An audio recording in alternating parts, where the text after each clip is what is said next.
Thank you for listening to KOFA Yuma. Whether it is at 94.7 FM or 1320 AM on our radio, or on your phone with the KOFA app, or on your computer with borderradioaz.org, we are glad that you've chosen us. Stay tuned for What's Up Yuma with Johnny Porter. It's 10 o'clock. If Border Radio were a commercial station, we'd probably play something other than the music you hear now and, of course, play commercials. But you probably listen to Border Radio because we're not that. We're non-commercial community radio. But the only way we can do this is when you choose to support it. Visit borderradioaz.org/donate to give today. What's up, Yuma? I'm Johnny Porter. And I'm Victor Calderon. On today's program, we are going to be joined first by Joaquin Hight. He is a journalist right here in Yuma, Arizona at KYMA. We're going to find out what it's like working behind the scenes, bringing the local stories to life, as well as Krizia Godinez. She is the co-founder of I Am Wellness. She's a certified coach, and she's helping people feel stronger and more confident. Hopefully, she can help me with that as well. So stay with us for What's Up Yuma Radio, beginning right now on KOFA 94.7 FM. And streaming online at borderradioaz.org and on the KOFA app. You can also view our show on the Border Radio Facebook page and the KAWC YouTube page. And don't forget, you can reach out to us by email at whatsupyumaradio@gmail.com. What's Up Yuma is sponsored by High Tanks Brewing Company, serving up scratch-made food, craft beers, and experiences at 2 desert locations in Welton. More at hightanks.com. Chili from Philly. Nick Papagiorgio from Yuma. Johnny Show! What's up, Yuma? What's up, Yuma? Welcome back to What's Up Yuma Radio. I'm Johnny Porter. And I'm Victor Calderon. And I know there's a lot going on in the news right now. Victor, you being on the news side of things, and it definitely touches and hits home. So we wanted to address some things. Yeah, so occasionally we'll bring on something, we'll talk about something that's news outside of Yuma, but that people here are talking about, right? And you know me, I'm a positive guy. I know you're a positive person. Mm-hmm. We always try to be positive here on What's Up Yuma. But something that's been on my mind the last 24 hours, and I think a lot of people here in Yuma, is the news of Cesar Chavez. The New York Times report that he sexually abused women and girls.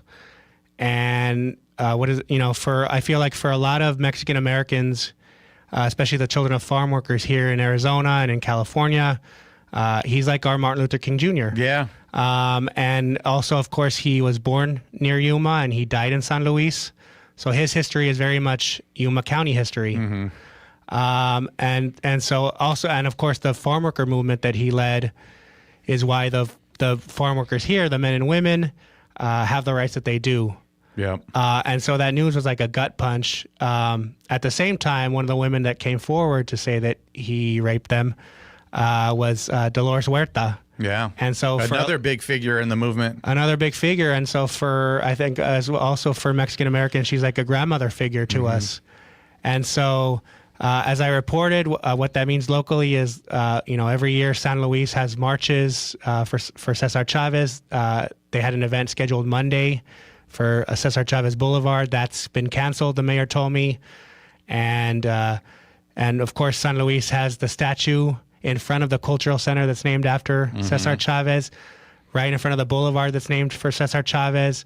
And so the mayor told me, and the mayor of Somerton, where they also have a street named after Cesar Chavez, told me that their councils will probably meet in the near future to talk about what to do about those possible, name changes, that kind of thing. A lot to discuss for sure, and I don't even know if it's been 24 hours total, but the story hit. Maybe it has now, and it just evolved so quickly, right? Yeah. And then there's a lot of decisions that need to be made, and also, like you said, future decisions as far as and I'm just texting my friends that work at the San Luis over there at their city hall, and they're like, "What are you guys going to do? What's going on?" It's like we're just waiting to be told what to do, But this guy that was taught to us as like you said, like our Martin Luther King Jr. and like a big figure in the movement. And a lot of people always say that's why you can't trust a man. You got to trust God. If you're in a religious world, you kind of get that a lot. Yeah. But we always need a man to kind of get that going. We want somebody to kind of get something going, and he definitely did that for a lot of the farm workers here. So from what I hear, it's like, okay, we can't forget the movement, right? We just have to figure out how we can best approach that and keep the movement going forward. Exactly. And so because that movement was about the workers first and about, social justice, I think it's important that, like, going forward, we, keep in mind the workers and especially the women. Yeah, absolutely. So, there's going to be a lot, probably more news coming as city streets get renamed and cultural centers do the same. As we're just going to see where the fallout lands. Yeah. So there's no easy transition, but we want to get to our first guest, who is Joaquin Hight. He's the sunrise anchor for KYMA. Thank you for being here this morning. Thank you guys so much for having me. Anchor and also producer. Yes. So, I'm going to get to what a producer does and how you do both at the same time. But first, we like to get to know all of our guests. So you're at KYMA. But where are you from originally? So I'm from California, this little teeny tiny place no one's ever heard of called Visalia. I told you I heard of it on off air. You're like one of the only people. Nobody's ever heard of Yeah. Visalia. Every time I bring it up, it's always... I've had friends that were from there and that moved here. So no, for sure. Yeah, I was there, and then my dad was in the military, so moved around a whole bunch, went to San Diego for a bit, and then eventually retired here. So take us back to a young Joaquin. Are you always kind of been involved with media, news? Was it like, I want to be on camera? What was it that bug that bit you? To tell you the truth, I wasn't as interested until I got into here at AWC. Really? Yeah. Okay, so I'm going to stop you real quick. So I want to go back. What were you into then? You know what? It's huge into video games. That's something I always thought I was going to do. I was going to work on video games, play them for the rest of my life, stuff like that. And it's funny, there's a little video that my mom found from a very, very long time ago on a little camera of just little teeny child me just pretending to be a weather person. Really? Yeah. Oh, and okay. we realized it's like that kind of like... I guess it was already part of me for a long time. There was something there, something there. In between the video games in that time, my opinion, could be very distracting. But there was that little glimmer. There was something there. There was something brewing. And your mom still has that video? To the best of my knowledge, yeah. Okay, Talon, get a hold of his mom. We need that video. No. We're gonna find that. No. Let's not put that out there. Okay, you got it. We won't do save the that. embarrassment. But so there was something there that kind of drew you to it when you were younger. But then, how'd you end up in Yuma? Was that like a hop, skip, and a jump from San Diego, or? Yeah, so it was the military. He got stationed here, and then we just stayed for a really long time. Realized how much we loved it here. All the people, the community, even though the heat was a little something. Yeah, and it's a little something right now. My goodness. Yeah. 103, and we're in still in March. Oh, correct. Yeah, it's miserable. Record-breaking, Record breaking for sure. temps. yeah. So then you get here, you're loving it. Obviously, you don't love the heat. So how old are you when your family moves here? I was about 12, I think. About 12? Yeah, if I'm not mistaken. It was about 11, 12, something like that. And so I came here, and then because I was homeschooled for most of my life because of the traveling with the military. Yeah. So going to AWC was like my first public school thing. Oh wow! Yeah, that's kind of interesting. Scary for me. Yeah. So then you're homeschooled. What was it like? The subjects or the stuff that interested you while you were homeschooled. None of it, man. None of it. Nothing. None of it. Didn't like history, didn't like math, science, none of it. I was like, I'm just bored. I love that you give honest answers. Oh, yeah. I'm not going to sit great. here and be like, I love math, dude. I have such a passion for numbers, Well, anyway, man. Yeah, no, we're not math people here. No, math is horrible. Yeah, good. 2 + 2 = potato. Yeah, that's it. literally. That's how it felt. Because I was a kid, I thought being an architect sounded cool. Yeah. And then I realized how much math was involved in it. There And you I go. dropped out of that real quick. Yeah, I was you're like, done. I think I'll pass on the architect. So you were just kind of just watching the clock go by, waiting to get done with your homeschooling. But So how do you end up at AWC? Because that's more school. I don't know if you know that or not. Right? Yeah, I was very hesitant. You were hesitant. Yeah. Was it something your parents kind of said, like, you got to do something? You can't just be playing Resident Evil all day. Well, I can do that nowadays anyway. But no, they definitely didn't force me, but it was definitely like an encouragement because I'm a first gen in my family. And they were like, you'd be the first gen. You'd be the first, and you have this opportunity. Yeah. And I was like, you know what? That does sound pretty cool. I'm going to go for it. And I didn't know what to go here for. Like, I didn't know what to pick as my major. I was like, I'll just pick media. Something random in media. I was like, I like movies. I like video games. I'll just pick something random in media. And then that took me to a television production class. And then that just totally was like, you know what? I want to do television. I want to do movies. I want to do television. And then that just totally drove it forward for me. So then when you got here, was it this building that we're in now, the MAC? No, actually, it was the business administration, the previous building. So it was like what it would have been like more than 3 years ago before we moved in here. Oh, to this building. Yeah. It was like around the time that they were finalizing the choice to move buildings. Yeah, TV studio was still there, and the radio station was also still there. So when I came on as an intern here at KOFA Border Radio is when we actually started to move. So, definitely I want to talk about that as well. So, but the shock of getting out here and being around so many people as somebody that was homeschooled, what was that like? Well, it was strange. I grew up as a very like introverted person. Like social life was like something that I always put like second. You know, I always had like my goals first and stuff like that. So being social wasn't really something I like cared about. So when I came here and had to do that, it was like a what am I doing here kind of ordeal. But I think that, like I said, the people here in Yuma made it really, really easy because there's so many nice people. And it just drove the social out of me, basically. So like social, like you're going to like kegers and like party and stuff like that, or just never a partier. Okay. No. All right, I just tease. I Maybe just playing video games. Yeah. And but the students, journalists we've had here have all been great, and we've had some of them on the show from the TV side, and we've had Nick Foley on, and there's just like a community there, and like they get each other, and they're all kind of like nerds for like TV and like or radio. I'm actually one of those. Yeah, absolutely. And you're proud of it. And why wouldn't you be? And so you get over here, you're getting used to the social aspect of it. You're finding good people to partner with in this. And you said you kind of just took it as like, a whim. It was just like media. That sounds cool. Video games is part of media. I'm going to go for it. What was it like once you started getting into it and the people are cool, but the actual everyday class part of it? Yeah, so it's interesting you asked that because initially, I was literally just so broad. I was like, I'm just going to pick whatever. This is broad enough, something I enjoy. I'll just pick it. But then the getting into the classes and getting into the lab work that I had to do, actually producing a show and learning how to move the camera and learning the aspects of, making a TV or making a movie, just totally was like, okay, I now actually have a goal. And so that was that was weird for me because I'm like, wait a minute. I went into this like not caring and like thinking like I'll just figure it out eventually. And now I like have a goal and something I want to really go for. And I was like, oh, wait a minute, what do I do with that? So it was like a very, very enthusiastic step forward, but also like it was a hard step forward. I don't know what to go with this, but it was something that was super duper nice. So what was that something in that though? Like what part of it? Like you're talking about moving a camera, you're doing these things.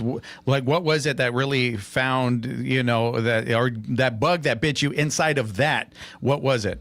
Well, I mentioned earlier that like I would take a class like math and science and just be like just looking at the clock, waiting for it to end or waiting for it to be over.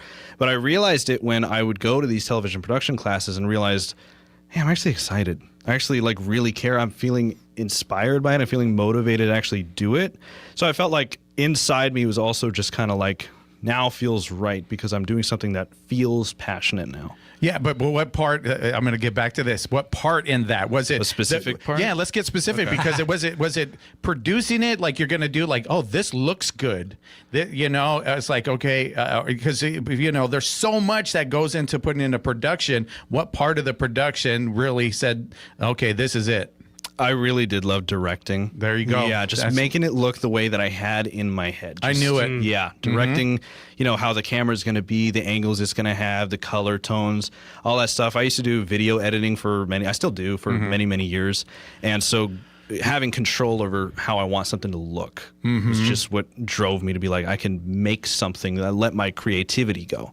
Just make it. So how was the staff once you started to kind of take that director role, and the teachers and everybody, and it's like, I want it to look this way? Because a director, you got to tell people what to do, you know? And so how was that? You're telling people what to do. Actually, you just kind of like, oh, I found my niche. Yeah, well, it was a hard transition because, like I said, social life was not something for me. So saying, oh, I have to boss people around, I was like, hey guys, can you do this? Like it took a little bit. Yeah. It was tough, but it was worth it, and just something that grew eventually. Grew eventually. Now you're in front of the camera. That's what you do. Right. Yeah, you're doing that, and I think every Monday through Friday? It is, yes. Okay, so you're not only you're not directing anymore, but you are in front of the camera and producing. We're going to take a break real quick, and we're going to find out how you made that jump. And I know a little bit about radio was in that journey as well, but we're going to do that after a break. You're listening to What's Up Yuma Radio right here on 94.7 KOFA. Border Radio.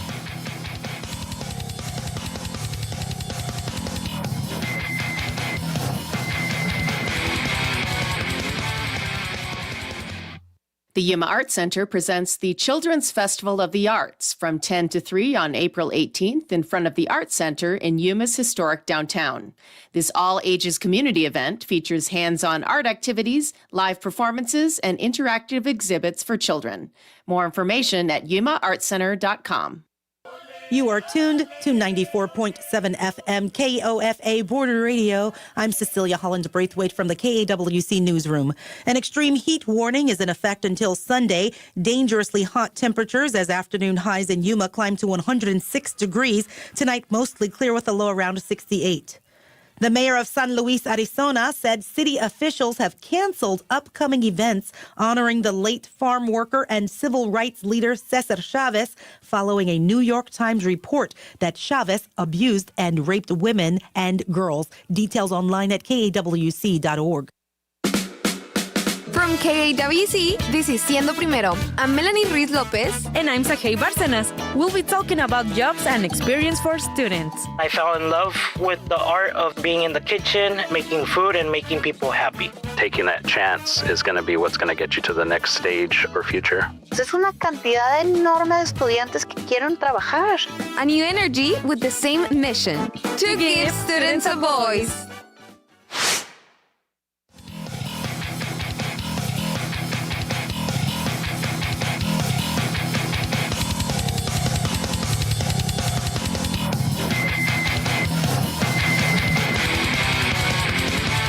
What's up, Yuma? Welcome back to What's Up Yuma Radio. We are here speaking with Joaquin Hight, and we kind of left off because he is in front of the camera now. That's what he does. You can catch him Monday through Friday on the Sunrise Show. But in that journey getting to that part, radio played a part, and you were actually on this very station, correct? Correct. I was here. I did a student-run show. We all created it all together, and then it was called Sounds of the Desert.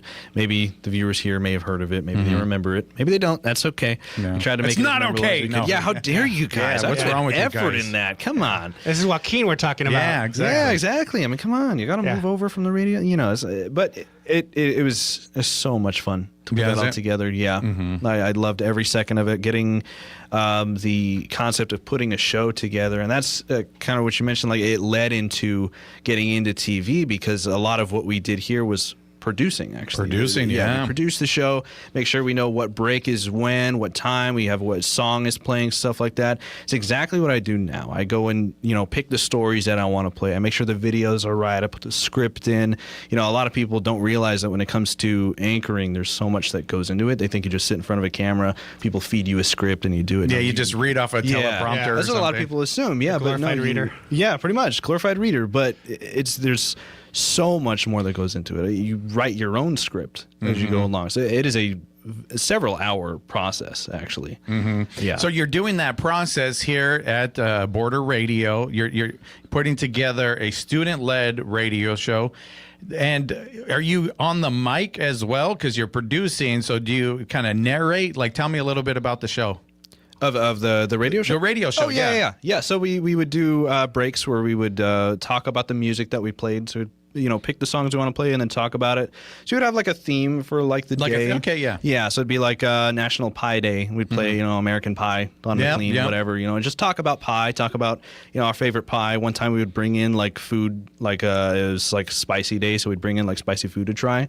And try it on the mic and just be like, hey, I'm really struggling to talk right now because my mouth is on fire, but hope you guys enjoy this song. Yeah. That's basically how it was. We would talk about the music and the history of it. Stuff See, like that. and I bring that up, or I kind of want to emphasize that because I've been in radio for 15 years, and especially now, people don't listen to the radio so much for the music. They look for the personality and the people in their community that are talking about the pie and bringing that aspect to it, because they can consume the music anywhere, iTunes, Spotify, they could get all this, but it becomes redundant, and they want a little bit of like, oh, what's Joaquin up to? What pie is he eating? Is he playing this? What spicy food? Yeah, what spicy food? It's like, and that's what kind of really makes radio, if you're going to do it, that's what makes it work now. Yeah. Right? It's the person behind the mic playing the music, putting it together, producing the show that we find interest in. So you got to do a little bit of that. And the personality was such a massive part of it, and even still is in my field, the news. It's a Absolutely. lot of. We had a meeting, a big corporate situation come on of just giving some advice, giving some tips, and one of the biggest things is like people tune in for the personality. Yes, they can get the news anywhere. We're competing with a phone all the time. Absolutely, yeah. So. That's big importance. And the local news, it's like, and then, I saw him at the fair. I saw her at the gas station, and I asked real quick, like, hey, blah, blah, blah. I had a conversation, stuff like that. We really appreciate that as human beings. Yeah, that interaction and knowing that there's a person there, because especially with the rise of AI lately, people can just hear a voice on the radio or, see a story being narrated and just think, I'm caring more about the story. But when you focus and put so much emphasis on having that personality, it totally changes the way the viewers consume it. So thinking back on your time here, was there a story you did or something you took away, like something you learned, either working the boards or whatever, something that you use today? You know what? Story specific, no, but I think one of the biggest takeaways was learning how to produce. Because that was mainly a good majority of the time. Like, of course, we spent the time doing the show. Yeah. But everything before it took so much time that it completely, it kind of trained me in a way into what I do now. Because I do produce the entire show. It's the same kind of concept where we go in several hours earlier, put everything together. So learning to produce here is exactly what, gave me the confidence to be like, oh, that's just what this is.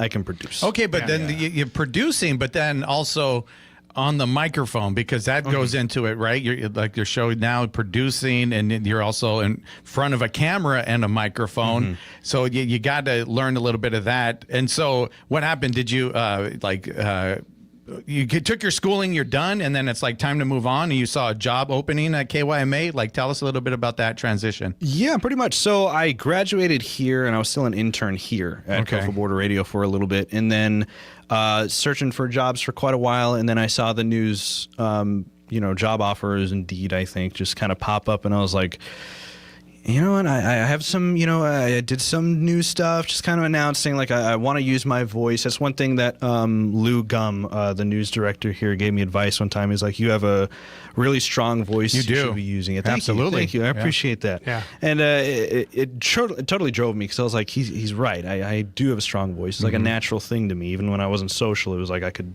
say a whole speech, so it's something I really wanted to go for. I wanted to push my personality out there more.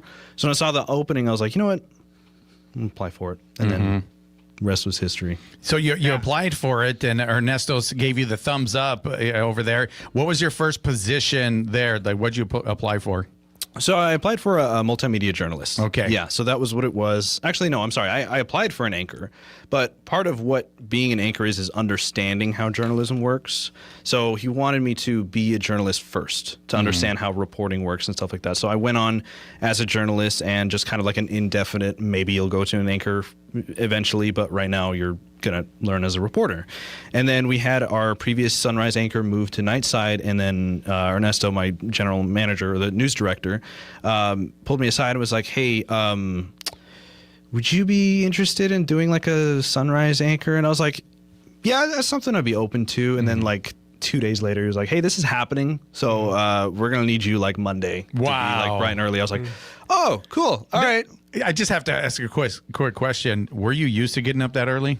No, never a day in my life. I'm not a video owl. gamer. No, Yeah, because I'll stay up hours. Even now, like the weekends, I'll stay up 3, 4 in the morning easily. When I got started in radio, the show started at 6 in the morning. Oh yeah. And so I was there at 5 in the morning trying to kind of get some sense of my life, and so I know what it's like to get up that early. And then once the cameras are on, once the mic is on, it's like, okay, we're on. We're doing this. You just got to do it at that point. There's not much you can do. But I actually go in at 3. You go in 3? 3 in the morning. Right now? Oh, wow. Yeah, there I was this morning. Got to get my coffee. It's like the end of your day right now, pretty much. Yeah, pretty much. I mean, I got to sleep like 7 or 8 o'clock just to kind of, give myself that grace period. But ideally, you should be sleeping at like 6. But I like my nights, man. I like staying up. So I try to push it as far as I can so I can just relax a little bit. So you're doing the anchor part, and then that producer side come right with it? Is that how it worked? Oh, yeah. I mean, part of being an anchor is producing. Well, okay, there you go. Okay. Produce the whole show. That's kind of the that's why it's like anchor / producer. You are doing it both. Yeah. So and then you got to put that together. A little bit of the director side of you started to come out. You were putting this together. Did you enjoy it?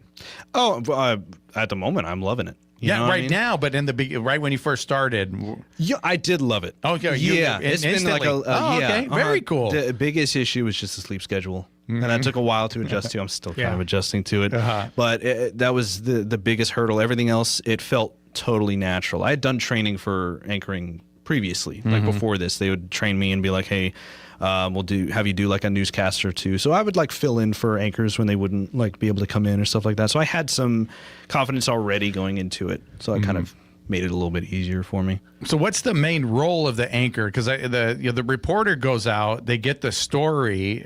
So what is the main role of the anchor / producer then? Once that reporter has that story. Yeah. So the role of the anchor is to obviously just push it out there. It's to get people to know what it is and to have that personality like we talked about earlier, to the point where it's not just someone reading it off an article or just seeing what somebody said. It's being able to tell them directly, look them in the eyes kind of thing, and say, this is what's going on with the world. This is what's going on locally, nationally, regionally, all of it, and just kind of be able to get the world to understand what's going on.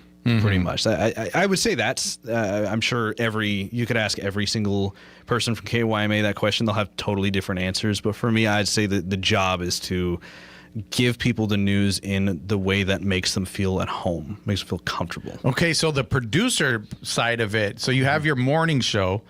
Are you saying like what gets played and what doesn't, or you do? Yeah. Oh, okay. We decided completely. Yeah. So, and is it kind of like, well, this doesn't really fit the morning type atmosphere that we're trying to create, so this needs to go later, like this. So this is something like that. Oh yeah. We have control over the exact order. Yeah. And so like for KYMA, you have to be looking for news from Yuma County, from Imperial County, and also state, national, world news that fit that all into like 1-2 hours, right? Oh yeah. We obviously we have our local reporters, and those are. We don't have competition or much competition here because, news is not too huge in Yuma. But what we do have, we definitely have, people cover events, cover, different stories like the Cesar Chavez thing, and have, local reaction, stuff like that. But when we don't have that, we do have to look into more regional, national stuff and try and push more regional. But obviously when something's breaking, it's all focuses on that. No, like the weather, especially. That's like something that we're on what's called a Weather Authority First Alert Action Day. It's a big mouthful, but it is something that's super important because the people here want to know what's going on with the weather. Yeah, so. How hot is it going to be today? That's something that we always we're getting ready for the day, figuring out what we're going to wear. Yeah, it's just like right now it's hot. It's going to be hot out there. Yeah, as always. Yeah, and that's just the description. People always tell me it's like, okay, it's going to be hot. Stop wearing those flannels, those long sleeve flannels. And it's like, no, I wear these all summer long. Yeah, dude, I'm a flannel lover. So are you? Oh yeah, I'll wear them in the summer all day, every day. I wear them all. Yeah, people give me so much crap about it. It's like no, this is what Johnny I do. without a Dixon flannel. channel? It would be horrible. Yeah. People wouldn't know what to do. I think the ice caps are going to melt and stuff like that. It wouldn't be good, but I'm going to do it. The fashion for it, man. So you're enjoying what you're doing, which a lot of people, they don't get to say that. You know what I mean? It's like people go to work with like, oh man, especially going as early as you do. It's like, but you get to do it. You're kind of living it. Where do you want to end up? I'm torn because I really do love doing this, and I'd be happy doing it for a really, really long time. It's either that or I would love to go make a movie. I'm a huge movie guy. Filmmaking, massive thing for me. He's got a movie name, Joaquin. Like Joaquin Phoenix. Yeah, like Joaquin Phoenix. There's one name off there. I'm close. Very strong name. We have a little bit of time here. Favorite movies, go. Oh, gosh. The Thing, 1982, John Carpenter. Wow. Prisoners, 2012. Okay. With Jake Gyllenhaal, I think is a masterpiece. That's a great movie. Best movie I've ever seen. Favorite director? John Carpenter. John Carpenter. I think so. I think he's really, really good. He is really good. Yeah. Wow. I love John Carpenter. Yeah. That's very cool. Do you like also the horror stuff, Halloween? Oh, horror movie is my favorite thing ever, man. We're Brad best Dourif's friends right birthday. now. Hey, yeah, right? Dude. Yeah, I love it. love horror movies 24/7. I'll watch them every day. All right. So what did I say? Your favorite movie? You got your favorite director. What about more recent stuff? Like what's something recent that you really like? Really excited about that new Spider-Man movie coming out. Oh, yeah, that trailer just came out. I forced a little story on that in our production today because I'm like, I want to talk about the Spider-Man movie, so here's something random to throw in about it. So. And then the last question, and we're going to let you go. If you could do a movie, like it sounds like you want to do a movie, what genre? Either horror or romance. Yeah, easily. That's great. I love it. Thank you so much for being with us. Absolutely. I appreciate Ernesto lending us, everybody. It's like, you should take me out to lunch now, Ernesto. We're helping you out over. There's like KYMA It's week KYMA on the radio. I just want lunch, Ernesto. That's it. But thank you so much for being with us. It was an absolute pleasure. I appreciate it. Who do we got coming up? Krizia Godinez with I Am Wellness. We sure do. Right after this, you're listening to What's Up Yuma Radio right here on 94.7 KOFA Border Radio.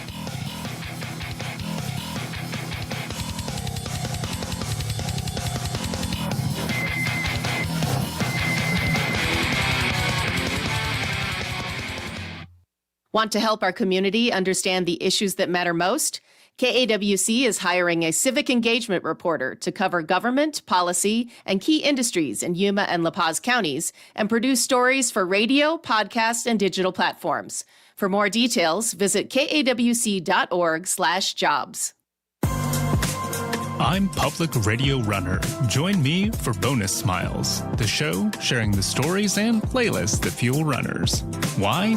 Because the rando cheering you on at a mile 77 aid station is the same kind of person who supports local public radio. Join us every Saturday at 5 a.m. on KOFA at 94.7 FM for stories that soothe and jams that power long runs.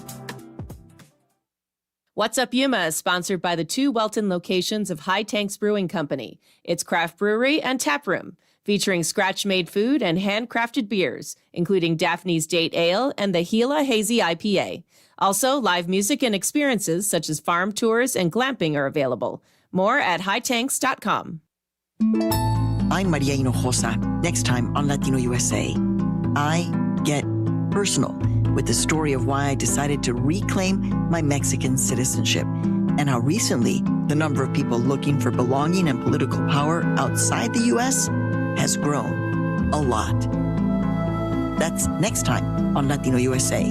Sunday mornings at 10 a.m. on KOFA Border Radio 94.7 FM.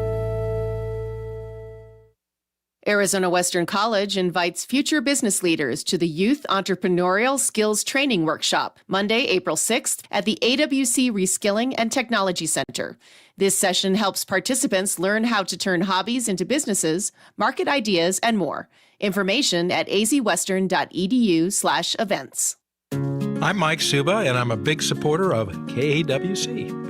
You're getting a great source of information about our community, about the people that are working and living here, and you start going, you know what, this is really a valued service. And that's the great thing, is you've got a partnership here. And I'm a big believer in partnerships because The one thing I realized early on in life, I can maybe do a lot of stuff on a very limited basis, but when I start pardoning up, it's amazing what we can do when we pull our resources.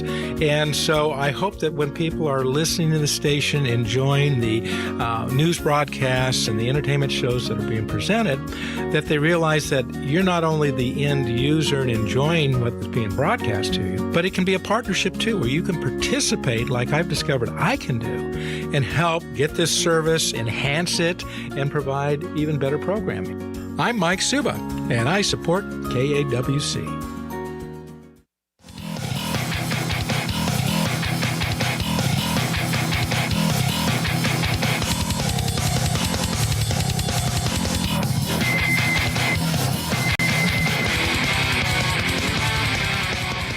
What's up, Yuma? Welcome back to What's Up, Yuma Radio. We are here now joined by Krizia Godinez. She is a personal and group fitness coach and co-founder of I Am Wellness Studio. Thank you for being here this morning. Thank you so much for inviting me. I'm glad to be here. Oh, thank you. And I just found out you have some radio experience, so we're going to get to that a little bit here in a while. But we like to get to know all of our guests. That's what happens here on this show. Where are you from originally? You're from Yuma? I'm from Mexico. From Mexico. Yeah, I know where that's at. I lived all of my childhood over there, and then I moved to San Luis, Arizona when I got married and work here in Yuma. Okay, so where'd you grow up in Mexico? San Luis, Mexico. Oh, so right there, just right on the other side of the border. All right. Yeah.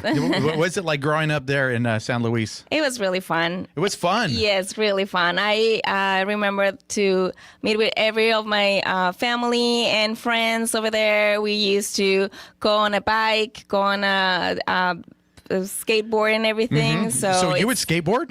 My little brother. My little brother used to skateboard, and I used to go with the bike. So, and so growing up there, it's a lot of fun. You're saying because you get to go out and kind of have some freedom and just go out and play. Some kind of freedom that they don't have right now, but it was fun. It was really good because my school was to be in the next street, so I used to walk to school and everything. So I live my happy years over there. So you're into fitness and wellness stuff now, and sounds like you were on a bike, so you like to be outdoors. So were you always active? Is that something that's always been a part of your life? Yes, I always saw my parents do some kind of fitness and gym or running. My dad used to run a lot. Well, sometimes he does. I used to go run with him. And how old are you? Like, I don't know, I like 14, 15. 14? Kinda, So like high school? Yeah. High school. And you're running? Yes, and I used to do basketball. I was at the basketball team and in middle school and high school. So every time I was like active in sports or something like that. So I never thought I will be like doing this for life, but I mean, it's. You never thought you would be a coach. Yes. But you enjoyed playing sports. You said basketball. What position do you play? Do you remember? I don't know how to say in English. It was like. We have Victor here for that. I can help, yeah. Era, se me fue el nombre. Like a guard, forward? Sí, del ala, creo que era. Like the wing, like the shooter. Yeah, okay. So you're pretty good. You get the points up there. You're kind of. She was like the Mexican Caitlin Clark. No. So you're good. You're active. You see your parents doing it. So it's like there was something in there that it's like, okay, maybe I don't see myself doing that, but it was a part of your life. Yes, always. So then you said you get married. And then you come over here to the other side. Did you San Luis or Yuma? San Luis, Arizona. Sorry, San Luis, Arizona. So that was the next. So you meet your husband, and he was here or there? No, he used to live in San Luis, Mexico too, and we just got married, papers and everything, and we came to San Luis, Arizona. We still live in San Luis, Arizona. Okay. But we met from friends in common. Yeah, I have to ask you. So, what do you like about living? Because we talk about being on the border, right? And the people that go from San Luis, Arizona to San Luis, Mexico, people go back and forth. Mm-hmm. People come back for school, for work. What was it like being on the border and just having that border-like life? Back then, it was really different. Mm-hmm. It was not that pressure and that rush every single day. And whenever I got married and I started working over here in the United States, I still lived in San Luis, Mexico, so I have to go back every single day, and I spent like an hour doing the line, crossing the line for the border, and it was really tough. Right.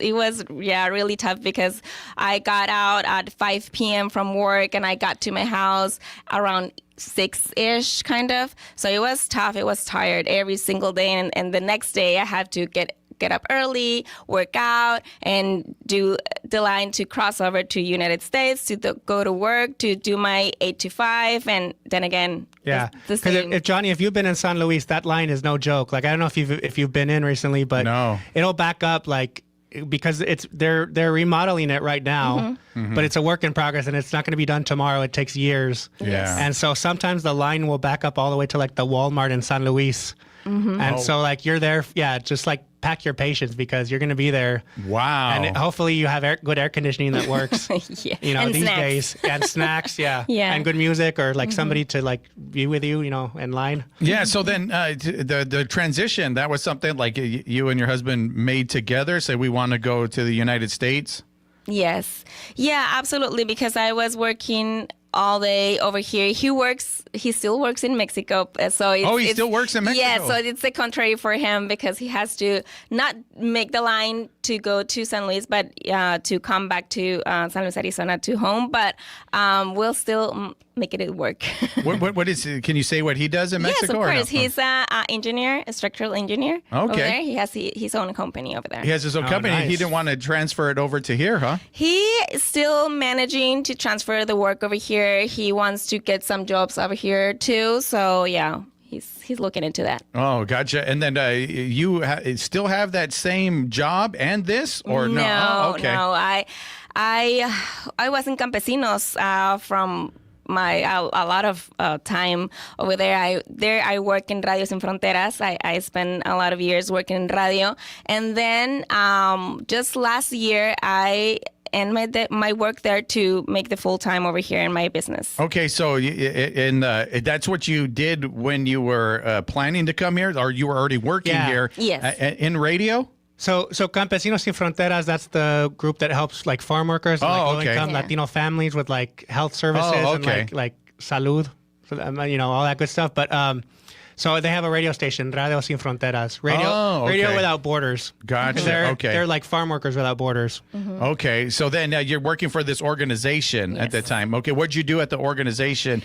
And it kind of communications, social communications, and with different programs over there with youth. I started with youth first. So first I started giving the youth going to schools and give some talks and some kind of classes about abstinence and everything. So I started there, and then I transitioned to the radio station. So it's a little bit of that, a little bit of this, a little bit of that, but yeah, kind of. Yeah. That's a group with, I don't know if you know Emma Torres, and her husband Rogelio and Laura Torres, and there's a family, but also, like I said, they help farm workers and low-income Latino families. Yeah, so I think I'm familiar with some of the events they put on, or they do to help the families. Yeah, so the farm worker, the Dia del Campesino, the annual farm worker health fair, and they do blood pressure checks, and mental health and all that good stuff that is needed for these farm workers. And it's a way to give back and say thank you to the farm workers. Yeah. Thank you for being up at 2 a.m. in the morning and getting on a bus to come and pick our lettuce and, pick our vegetables. Yeah, absolutely. They should be, held up, and we should take care of them, right? Because we take those things for granted a lot of times. Absolutely. And it's I do. When I see them, I wave and I say thank you. Even if they can't hear me in my car, I do that because I want to show that appreciation. So you get to work with them. You're in communication, and then you switch to radio. So how does that happen? Yeah, well, my major, my bachelor, I have a bachelor in science communication. So I love all of that stuff. I love radio and everything. So we started the radio in Campesinos and started working the baby steps, and then having the entire radio station and everything. And I started back in the controls and everything. And then I switched to having a show there and stay there for like, I can't even remember how many years. So what was your show before we move on to that? So you're doing the controls like Talon over here.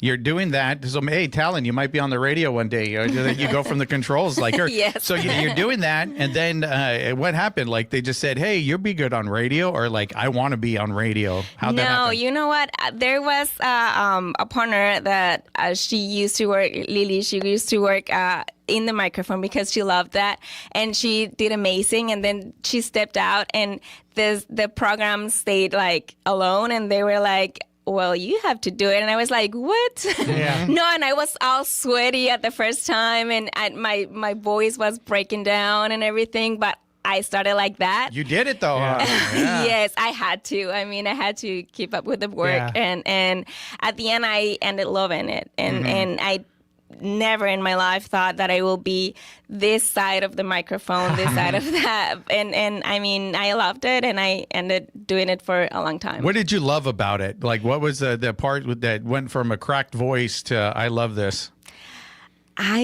Well, you know what? The first time because I thought I was like talking just with the microphone, and I was just talking alone and nobody was listening to me. Yeah. And then at the end, one person called and she said that she heard me like every day, and I used to give like phrases, like daily phrases. Oh, okay. And she said like, I love the phrases that you give. Yeah. I always like write them down and show it to my kids, and I was like, oh my God. So what was like one of the phrases? You could say it in Spanish. ¿Qué decías what was like one of your sayings?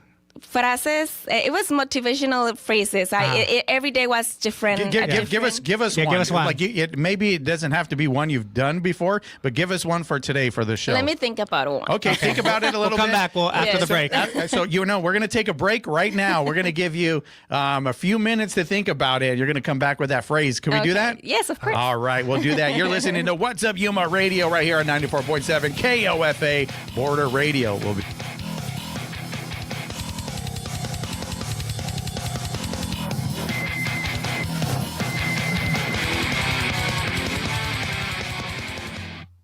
American Cancer Society invites the community to Relay for Life of Yuma County, Saturday, March 21st from 10 a.m. to 11 p.m. at the Pacific Avenue Athletic Complex. The event marks 30 years of honoring cancer survivors, remembering loved ones, and supporting efforts to end cancer.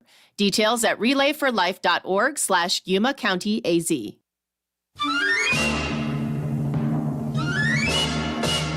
This week on the Retro Cocktail Hour, we'll hear the savage and sensuous bongos, also the traveling Wilburys of exotica music, the Surfmen, plus some TV private eye jazz.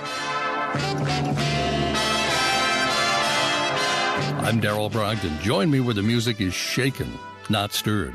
The Retro Cocktail Hour. Saturday evening from 7 to 9 on Border Radio KOFA. An extreme heat warning is in effect across southeast California and across the southern Arizona deserts and will continue through Sunday. Dangerously hot temperatures as afternoon highs in Yuma, Parker, and Quartzsite climb to 106 degrees.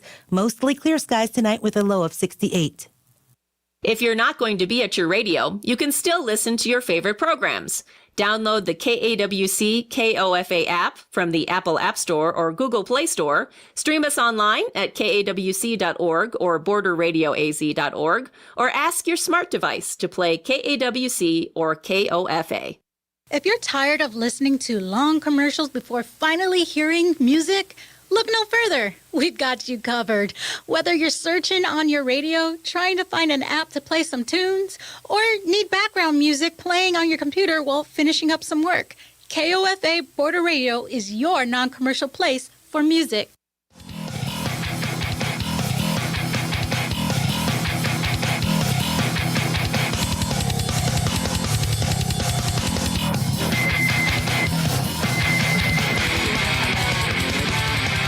What's up, Yuma? Welcome back to What's Up Yuma Radio. We're here speaking with Krizia Godinez from I Am Wellness. You do it so much better than me. And, you should do it. You should try we gotta it. work on it. Krizia. Krizia. Go. That's good. Go. Go. Dinez. Godinez. Hey. Krizia Godinez. All right. man. Tell him, get me a sticker later. So, all right. She has the phrase, I believe. So what's the phrase for today? It's in Spanish. Okay, that's fine. Okay. La paz llega cuando aceptas que todo lo que está fuera de tu control también debe estar fuera de tu mente. Okay, so peace arrives when you have it in like the front of your mind. When everything that it's out of your control, it's out of your mind too. Oh, okay. I like that. That's good. I kind of teach that to people. I was just telling somebody yesterday. It's like if it's out of your control, you got to get rid of it. You can't do anything about it. You got to let it go. Yeah. You have to, and like take, and then it really helps to really take the things in control, and you just go master that. You just go crush it, like me here at this radio show. But so you're doing radio, you're finding that, you're loving that. But then how do you get back into the fitness world? You just go, like, you found a basketball and you're like, hey, I'm pretty good at this. I still got it. Like, how'd you get back into the fitness world? So I started doing jumping with the bouncing thing. And then I started doing CrossFit. So I did CrossFit in San Luis, Mexico. I compete in Mexicali too. Like I did CrossFit for 2 years, so I love the way that the body moves and the body managed to get that heavy weight and everything. So I started to love doing exercise, and it was my daily basis to get out like my pressure or like heavy like bad energy. Yes, absolutely that. And so I started to like seek another types of workout.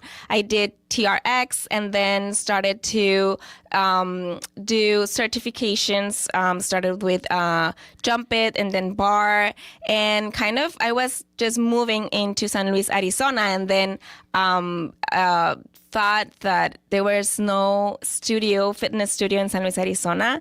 So I started thinking, well, this is something that it can be good for women to have a place where they can be, they can be themselves and work it out.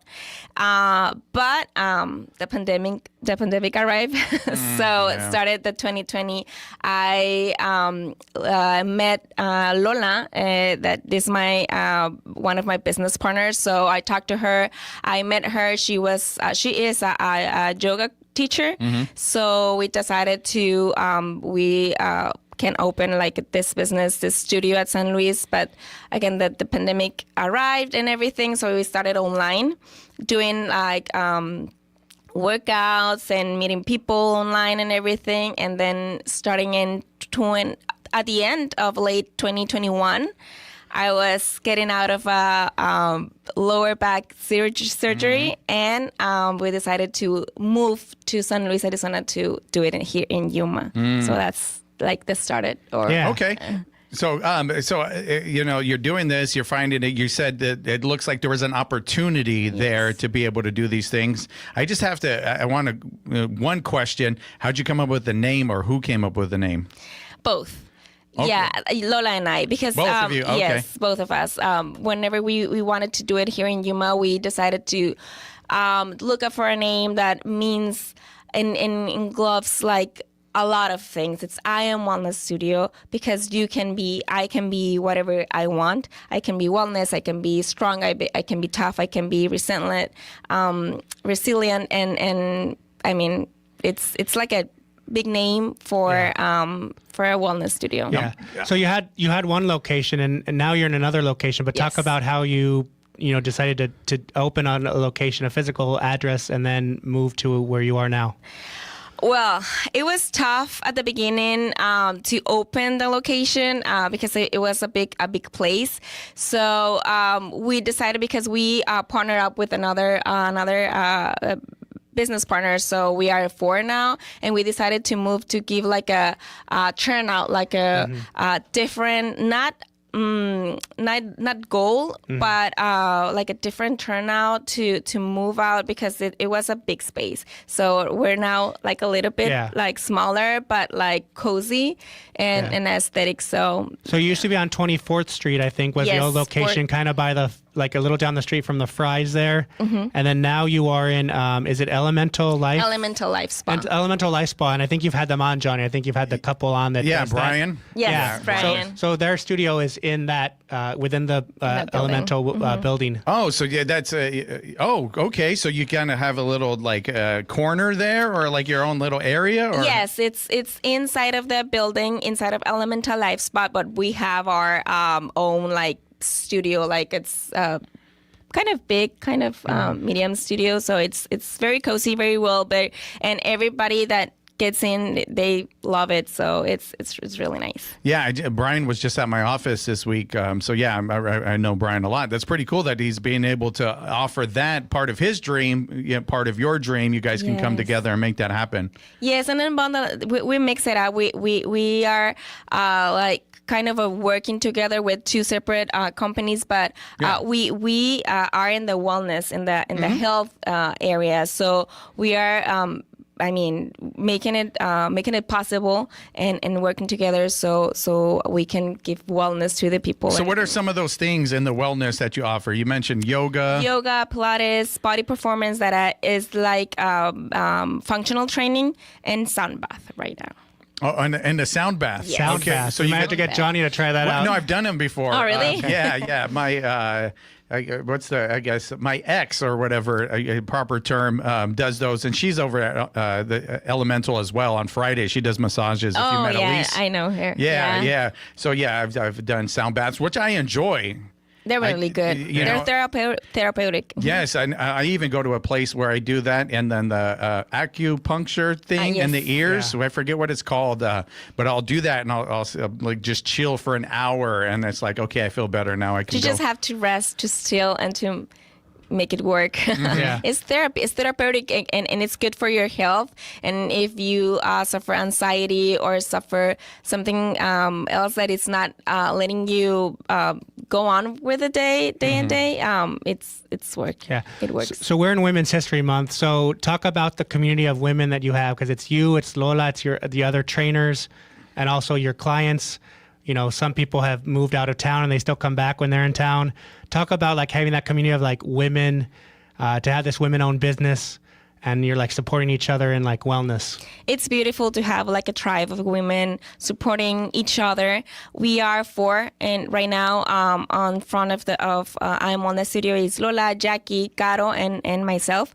So we support each other. We take the business out, and with all the community, the majority is women. So there's men too, but the majority is women. So it's beautiful to see how we support and we reach each other if we need anything. And with every session, every class that we have, it's given the wellness, what they need, what they're looking for, and to feel themselves in every class, in every session, not judged, not to just get there and get home and get their safe place. Because we all have, different bodies, but, if we don't take care of our body, if we take care of our body, it will take care of us. Yeah, right? Yes, absolutely. So, yeah. So are you saying that you brought up the women? Me and Victor can't go do yoga then? Of course. we could. I have. So, I've been inviting Victor a lot, but we have to get to the new studio. But so my wife and I have taken classes with Yes. with Lola. We did like a birthday yoga session. So how'd you do with the yoga? I was fine, I dressed down and dressed appropriately, and just gotta go with it, and feel like listen to your body, just like quiet everything else, like put everything out of your mind, whatever bills you have to pay or like things you have to do, just like focus on like yourself. Yeah, I did yoga for like a whole summer. Yeah. The whole summer I did yoga, and once you kind of get past yourself, or like I'm not doing it right, and you kind of go with it, then it becomes very And then my favorite part though is the shavasana or whatever you call it, where you just lay there and at the end of it. That's the best part. You can time to relax now, but it's like rewarding when you relax. Yeah.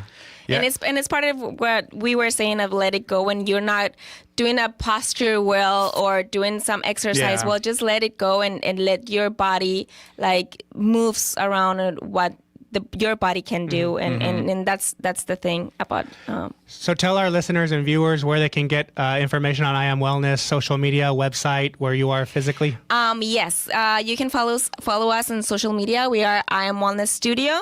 We are located in 3150 South Windsor Avenue inside Elemental Life Spa, and you can visit us on our webpage. It's www.iamwellnessstudio.com.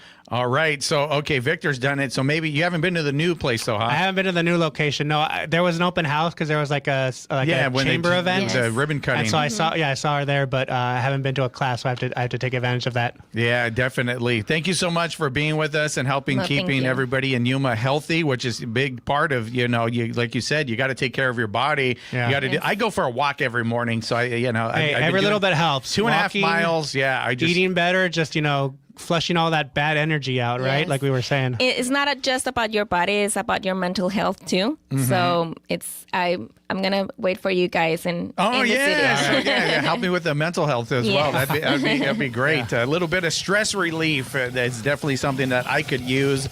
And with that, it's time for the legal read. What's Up Yuma Radio is a production of KAWC, Colorado River Public Media. We broadcast from the studios in the Matador Activity Center at Arizona Western College in Yuma. We want to thank our engineer, Talon Gonzalez, along with Anthony Arnales, Juan Garcia, Dave Reek, and Cecilia. You can find out more about KOFA at borderradioaz.org and on the KOFA app. Stay tuned for KOFA's Midday Music. Tomorrow we have two Madelines on the show. One of them's Miss Yuma County, and the other one is, she works at the TV station as well. KYMA. Madeline Murray and Madeline Toms. You can listen to the podcast version of our program and check out past episodes anytime at kawc.org/podcast/What's Up Yuma Radio. And if you want to be on the show, tell a story, you got one to tell, you could do that. All you got to do is go to What's Up Yuma Radio, whatsupyuma.com or whatsupyuma.biz. Hit the radio link on there, and there's a link after that just to book on here. You could be on here like she just did a great job. You could do that too. All you got to do is book, and we'll see everybody tomorrow. What's Up Yuma is sponsored by High Tanks Brewing Company, serving up scratch-made food, craft beers, and experiences at 2 desert locations in Welton. More at hightanks.com. Thanks for listening to KOFA Yuma, whether it is